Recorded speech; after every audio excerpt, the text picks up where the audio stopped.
Hello, hello, hello, and welcome to the Jolly Heretic. Well, it's lunchtime in Finland. I have been up since 5 a.m. Finnish time. I was too excited. I couldn't sleep.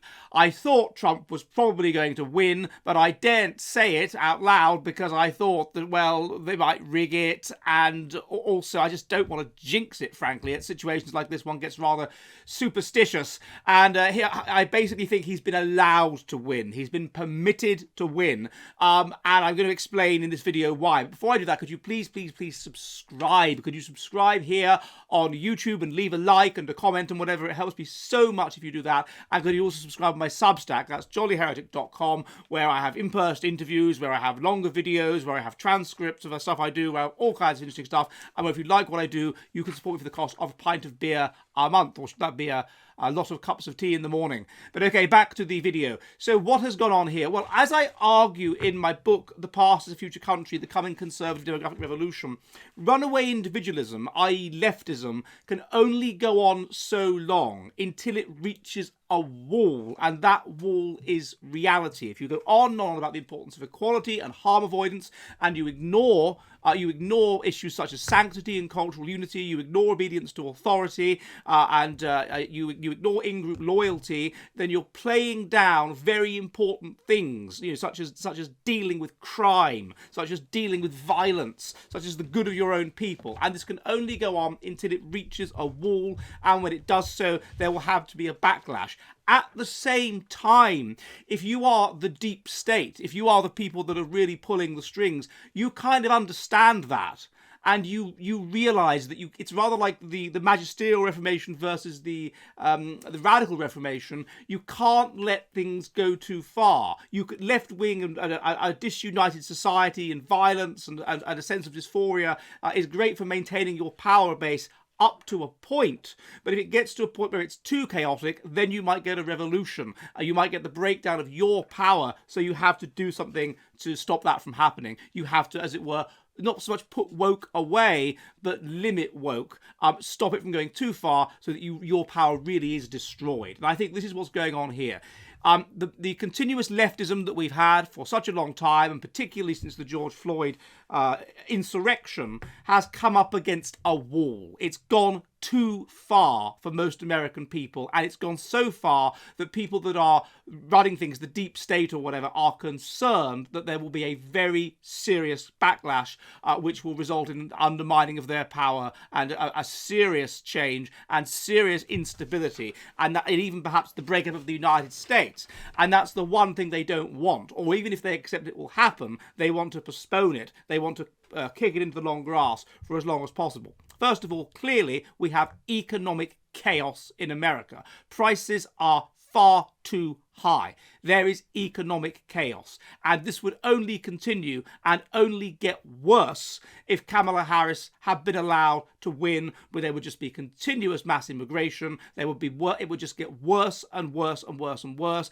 They would obviously maintain the economic chaos of the Ukraine war, and the Ukraine war has of course caused food prices to rocket up, so something has to be done about it. She would carry on with it. Secondly, there is social chaos to a degree that it's destabilizing things. Murder, the eating of pets, all kinds of appalling stuff going on. It's gone too far, and it can't be allowed to continue. Otherwise, the deep state is destabilized to an extent that is frightening. Thirdly, as I say, this completely pointless war in Ukraine, it relates to the first point of economic chaos. Americans' attitude towards Ukraine should be that it's Eastern Europe somewhere and it's none of our business. It's none of our business. It's not our concern. Our concern should be the cost of food for our people. And so, therefore, and then of course there's just the simple fact that you have a person that is mad. You have a woman, a candidate who is clearly crazy, who is. We don't know what she's going to do, what she's going to say. She wouldn't really be in control anyway. She was only brought in via a coup because there was concern that the elderly Biden would be completely destroyed. And so therefore, she could be capricious. She could make all kinds of silly mistakes. She's clearly not competent. She's the ultimate diversity hire. She's the diversity hire candidate. And it seems that it's perfectly acceptable to have a diversity hire running Harvard or something like that, but to actually run a country like America during an economic crisis, during a social crisis, during a war, probably not a good idea. So I think that's the founding issue, why there has been why this has been permitted to happen, why we've come up against a war. Now, obviously we know that leftists cheat. Democrats cheat. They don't play fair. They try to debank their opponents. They do indeed. They destroy their opponents. They simply don't play fair. They are utterly Machiavellian. They are utterly narcissistic. They are utterly obsessed with power, and they don't play fair. And they do cheat, like they cheated in the 1960 election. Now the problem is that you can cheat and you can get away with it, but you have to be careful about how obvious the cheating is. And if it's too obvious, if it's too clear that you've cheated, then you're going to incite a massive reaction. So you can only cheat to a degree that there is plausible deniability. The problem with that then is if the vote for the person who you're trying to cheat out of office is absolutely overwhelming, and if it is of course overwhelming because he is conspicuously the better candidate, because he's pledged to deal with all of these problems and all this chaos, because he's utterly charismatic and has a huge following, because he's run an amazing campaign in which he's almost been assassinated, and in the wake of that has stood up and said, fight, fight, fight. I mean, the symbolism of that is incredible. And not just the symbolism of that, the symbolism of working in McDonald's, the symbolism of the garbage truck, all this kind of stuff. Then it's too big to steal. So there's no, you can't cheat. You can't cheat convincingly when the candidate is so much better than the candidate against whom he's running, and when the support of that candidate is so much larger than the support of the candidate against whom he's running, who is obviously useless, who is obviously cackling, mentally unstable, crazy woman, as I've looked at in other videos. And so it's just too big to cheat. And so I'm sure they cheated. We know they cheated. There were drop boxes set on fire. There were instances where you couldn't vote for Trump because of the machines. The cheating was there, but clearly the vote for Trump was simply too substantial. So it's, in essence, it was too big to cheat, and so that was the end of that. Trump was able to be elected. Thirdly, I mean, simply looking at what he's managed to do, he's got the answers to these various questions.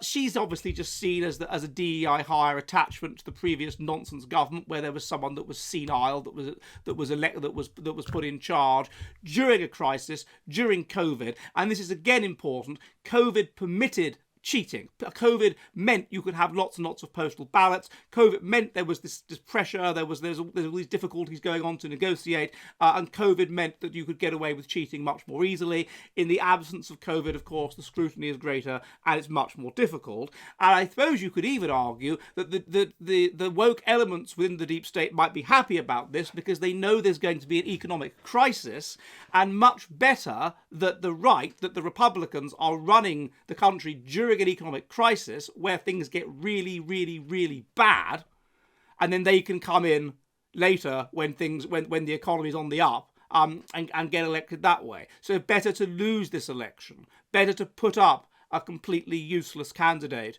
who can't do public speaking, who says absurd things that don't make any sense, than to try to cheat and win this. It would be so unconvincing to try to persuade people that the American voters were going to realistically elect this person. So they couldn't cheat. And that is why I think this has occurred. It has occurred because the country has been allowed to become so chaotic that the wall has been hit, and they know that it's too extreme for them to be able to get away with cheating, and also that they know that something has to be done to avoid it going so far, a kind of accelerationism, that there is a revolution against those that are actually running America. So as far as I'm concerned, there's a degree to which they've let this happen. They could have stopped it, but of course it wouldn't have been convincing, so it might have made it worse. And so this is why we have a new president. What would be interesting, in my view, is the extent to which he is prepared to start to normalise the idea that he won the previous election. Will he start to do that? Will it gradually become accepted in the same way that the idea of COVID as a lab leak has become accepted? Will that occur?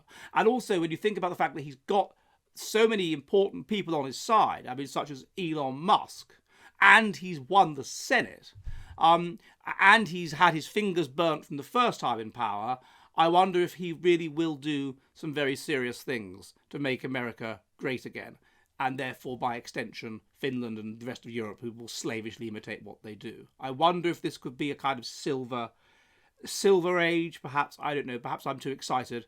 But that is why I think Trump has triumphed today.